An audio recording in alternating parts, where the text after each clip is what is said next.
हम जो सबसे पहली चीज देखी वो देखी कि आमतौर पर मीडिया से जुड़ी, महिलाओं से जुड़ी जो अखबारों में या वेबसाइट में जो खबरें हैं, वो आमतौर पर वो उनके साथ हिंसा से जुड़ी खबरें हैं। और इसलिए ये हमने जो न्यूज स्कैन किया वो जेंडर आधारित हिंसा की खबरों पे किया।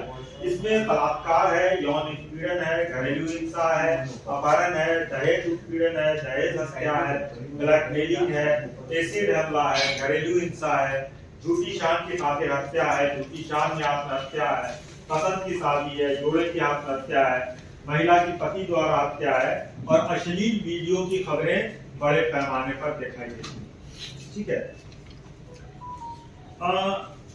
खबरों के साथ भाषा का रिश्ता और उसके साथ जेंडर संवेदनशीलता का रिश्ता बहुत है। खबर को बताने के लिए भाषा की जरूरत होती है, चाहे आप बोलते हो, चाहे आप लिखते हो। टेलीविजन पर अगर आप बोल रहे हैं और आप अखबारों में लिख रहे हैं तो आपको एक भाषा की जरूरत है। सवाल है कि वो भाषा कितनी संवेदनशील है, वो भाषा खबर की गंभीरता को कितने अच्छे तरीके से बता रही है। आमतौर पर जो भाषा है उसका, जिस माहौल में हम रहते हैं, जिस परिवेश में हम रहते हैं, जहां से हम पढ़ लिख कर आगे आए हैं, उसका असर उस भाषा पे पड़ता है। ठीक है, इसलिए भाषा को भी जेंडर संवेदनशील होना। ठीक है, सबसे पहले हम आपको देखते हैं कि बलात्कार की खबरें हैं। तो बलात्कार की खबरें किस तरह की खबरें थी?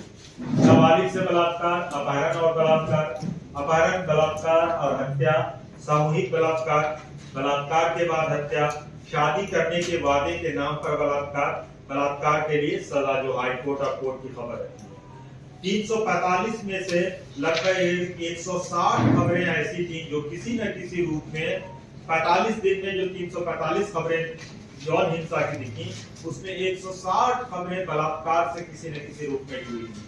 आप सोच सकते हैं कि राजस्थान में बलात्कार या यौन हिंसा की घटनाओं की खबर कितनी बड़ी तादाद में निकली। बलात्कार की खबरों की जो हेडिंग लगी वो हमें थोड़ी दिलचस्प लगी, और इसलिए उसके आधार पर हम आपको, जैसे शादी का झांसा देकर देह शोषण, बलात्कार के लिए देह शोषण का इस्तेमाल है। करौली में हिस्ट्री टीचर ने की नाबालिग के साथ हैवानियत, उदयपुर में दोस्त ने दोस्त को किया बेआबरू, दुष्कर्म के बाद युवती की हत्या, जोधपुर में बॉयफ्रेंड के सामने किशोरी संग दरिंदगी की वो 3 घंटे, हैवानियत ऐसी की जान कांप जाएगी, करौली में दलित बच्ची से दुष्कर्म, स्कूल में दूसरी कक्षा की छात्रा से रेप, जेएनबी के हॉकी मैदान में गैंग रेप, युवती से दोस्ती कर शोषण किया। सवाल यह है कि बलात्कार की खबर के लिए रेप, गैंगरेप, दुष्कर्म, देह शोषण, असमत लूटना, आबरू लूटना, बेआबरू करना, गंदे काम करना, कुकर्म, हैवानियत, दरिंदगी, अप्राकृतिक मैथुन, अप्राकृतिक संबंध जैसे शब्द इस्तेमाल क्यों किए? इसके लिए सिर्फ बलात्कार क्यों ना लिखा जाए? जब आप देह शोषण करते हैं तो या दुष्कर्म कहते हैं, दुष्कर्म कोई भी बुरा कर्म दुष्कर्म, जब उसके लिए कानूनी शब्द हमारे पास है बलात्कार जैसा, तो हम बलात्कार जैसे शब्द को इस्तेमाल क्यों नहीं करते? दुष्कर्म यानी कोई भी खराब काम, कोई भी किसी भी व्यक्ति के साथ उसकी इच्छा के विरुद्ध, उसकी सहमति के विरुद्ध जबरन सहमति लेकर ब्लैकमेल कर यौन कर्म करना या यौन प्रकृति का कोई भी हरकत करना बलात्कार है। यह कानून की भाषा कहती है, इसे बलात्कार ही कहा जाए अगर इसी प्रकृति का कोई काम किसी नाबालिग लड़के या लड़की के साथ किया जाता है तो वह यौनिक हमला है और उसको यौनिक हमला ही कहा जाना चाहिए। तो मेरा एक राय है, मेरा एक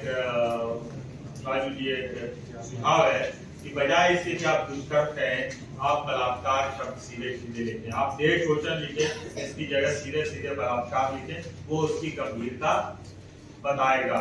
इज्जत लूटना, किसकी इज्जत किसने लूटी? मैं एक महिला हूँ, मेरे साथ 4 युवकों ने जबरदस्ती यौन संबंध बनाए, यानी मेरा बलात्कार हो। खबर ये छप रही है कि मेरी आबरू लूट ली, यानी मेरे साथ जो अपराध हुआ उस तो अपराधी ने क्या किया कि मेरी इज्जत लूट ली। मेरी इज्जत कहाँ है जिसको अपराधी ने लूट लिया? स्त्री की इज्जत को सिर्फ और सिर्फ एक अंग तक समेट देना, ये कहां तक जाए? और अगर आपको एक रुपया लूटता है तो उसके पास रुपया आ जाता है। कोई लुटेरा अगर राह चलते मुझसे रुपया लूट ले तो उसके पास रुपया आ गया ना।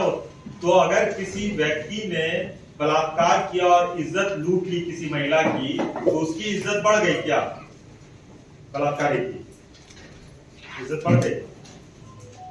तो क्या चीज है जिसको हम इज्जत कह रहे हैं? क्या चीज है जब आबरू कह रहे हैं? अगर किसी महिला और किसी लड़की को यह कहा जाए कि तुम्हारी तो इज्जत लूट गई, कि तुम्हारी तो आबरू लूट गई, जब मेरी इज्जत ही चली गई, जब मेरी आबरू ही चली गई, तो मैं क्या अपने को जीवन जीने योग्य मानूंगी?